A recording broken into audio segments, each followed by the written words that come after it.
साथियों नमस्कार। सभी भारतवर्ष के होमगार्ड जवान महिला जवानों को नमस्कार है, नमन है। और आज सबसे पहले सभी को, समस्त भारतवासियों को ईद की मुबारक हो।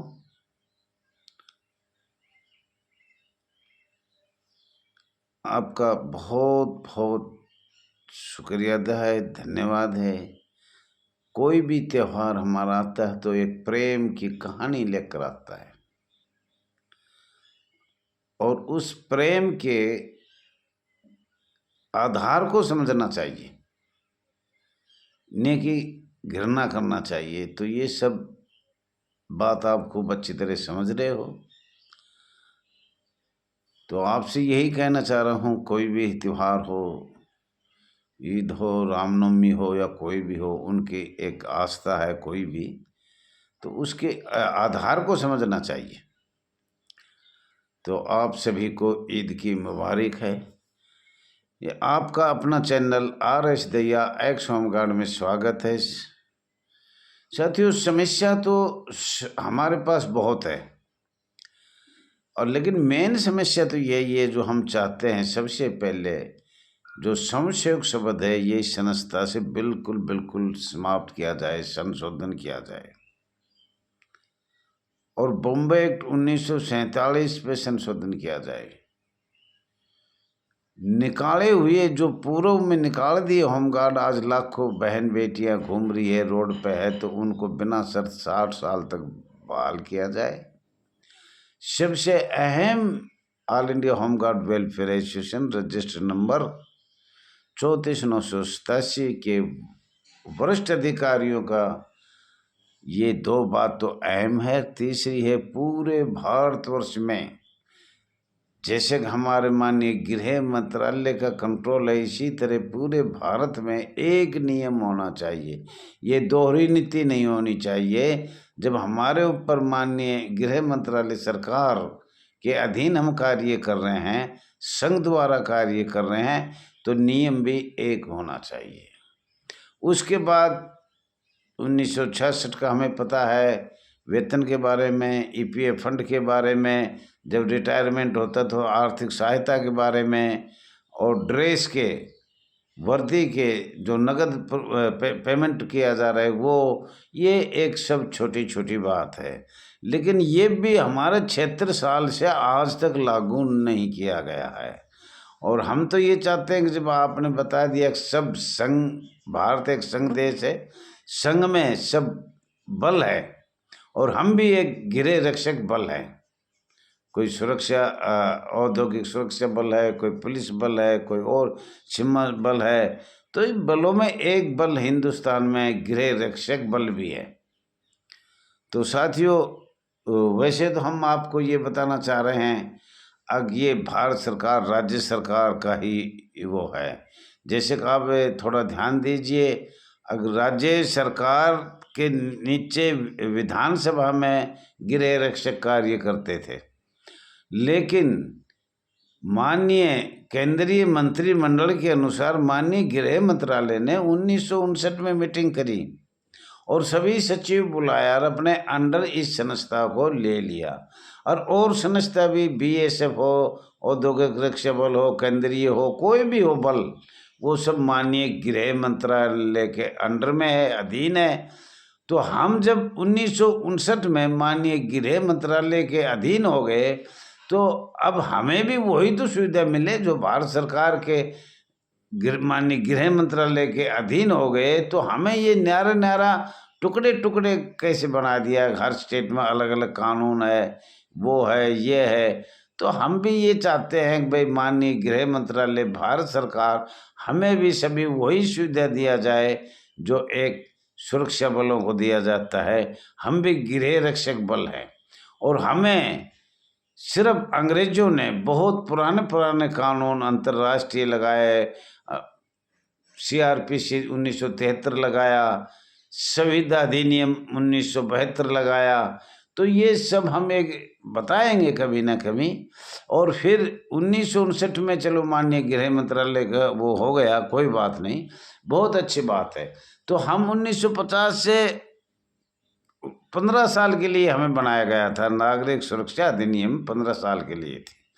लेकिन भारत सरकार को क्या किया, जब 15 साल होने से पहले 1964 में अपने अधिकार का प्रयोग महामहिम राष्ट्रपति ने किया और भारत के संविधान की सूची जो बनती है उनको लागू किया।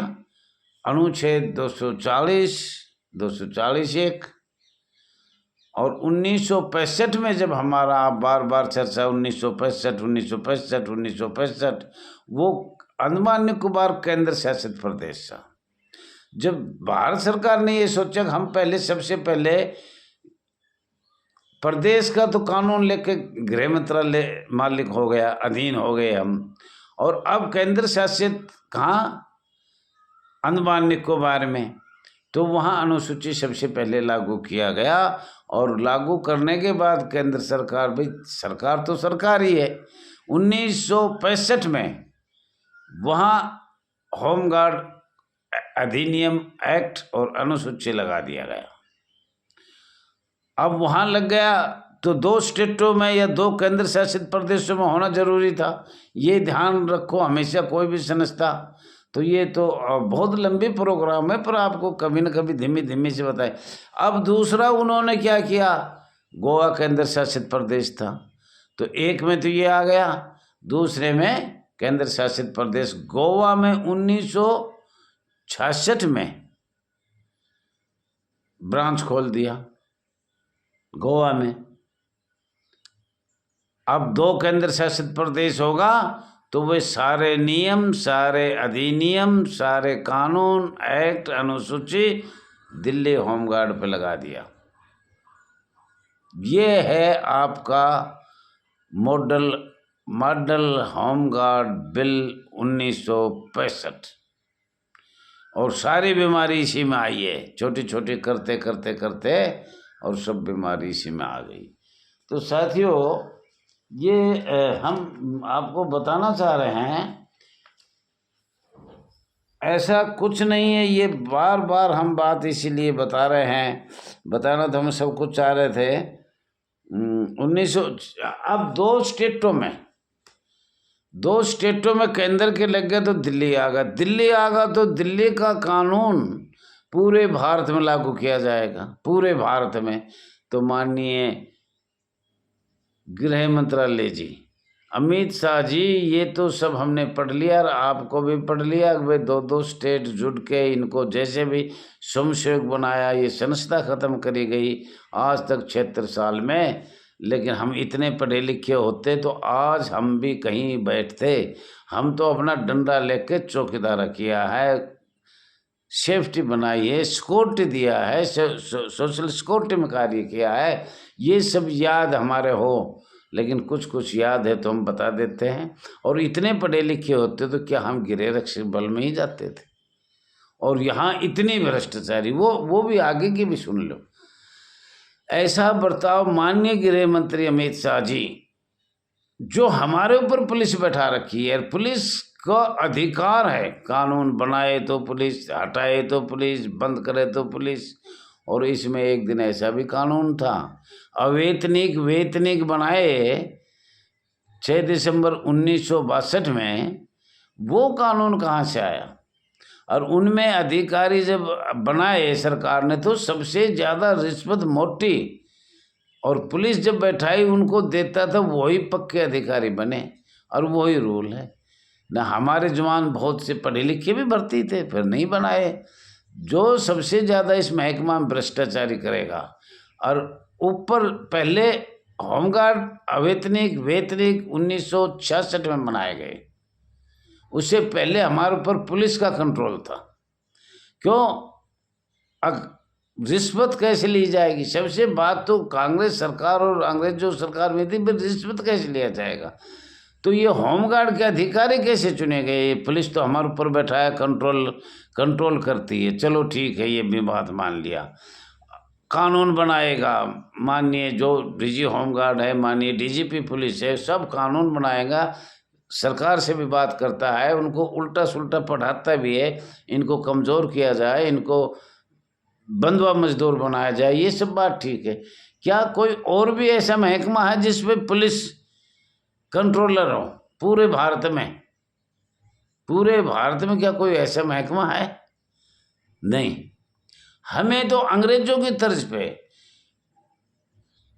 पुलिस एक्ट 1861 पढ़ा जाए, भारत का अधिनियम 1861 पढ़ा जाए, और इनको जब 100 साल हो गए तो 1961 में एक्ट पढ़ा जाए। तो हम तो ये तो बार बार अवगत करा रहे हैं, फिर भी सरकार की समझ में नहीं आ रही। हम तो बिल्कुल, हमारा वेतन बढ़ेगा, अधिकारियों का बढ़ जाता है। हमारा 10,000 बढ़ेगा तो आधे तो अधिकारी ले लेते हैं। 90% अधिकारी बगैर पैसे ड्यूटी ही नहीं दे रहे हैं, और जो जवान बोलेगा उसको निकाल दिया जाता है। और दूसरी बात, माननीय भारत सरकार गृह मंत्री अमित शाह जी ने कहा, जो भी हमारे ऊपर IPS बैठा रखे हैं, जो भी उनमें एक 10-5% छोड़ दो, मुश्किल से न सबका रोजी रोटी बंद होने वाली है। अगर हमारा संशोधन हो गया तो इनका चूल्हा बुझ जाएगा, इनको फ्री का सहयोग नहीं मिलेगा। और साथियों, बार बार भर्ती करना, एक जवान 20 वर्ष का भर्ती होमगार्ड में हुआ, गृह रक्षक बल में हुआ, पैरामिलिट्री में हुआ, उसकी प्रत्येक 3 साल मेडिकल, फिजिकल, डॉक्टरी, कद, नाप तोल उसको निकाल दिया जाता है। और 60 साल तक, 20 साल से 60 साल, 40 साल, 40 साल में हर 3 साल तक उसकी बार बार फिजिकल मेडिकल होती है। तो 13 बार तो मामूली समझो, 14 बार एक जवान की 20 साल से और 60 साल तक प्रत्येक 3 साल नया हर 3 साल पे, प्रत्येक 3 साल पे उसकी डॉक्टरी करना, मेडिकल नहीं करना, फिज करना, और उससे 5वीं पास के जवान से और 10+2 का एग्जाम दिवाना। सबसे खतरनाक ये कानून है, सबसे खतरनाक। हम तो ऐसे भी करें, चलो हमारा जैसे करके 60 साल नोटिफिकेशन का पूरा कर दो। सरकार भर्ती करना चाहती है, बार बार IPS अफसर भर्ती करना चाहते हैं, होमगार्ड अधिकारियों को भी मोटे पैसे मिलते हैं। हम ऐसा कोई भारतवर्ष में बताया जाए जो 20 साल से 60 साल तक 40 साल के पीरियड में 14 बार फिजिकल, मेडिकल, डॉक्टरी और कद कम बताना। सबसे बात यह है, जब भर्ती हुआ, जब खुद पूरा था, और 2-3 साल में 2 बार डॉक्टरी होगी, तीसरी बार 9-10 साल में कह देगा तुम्हारा हाइट कम है। ये दिल्ली में हो रहा है, हर जगह हो रहा है।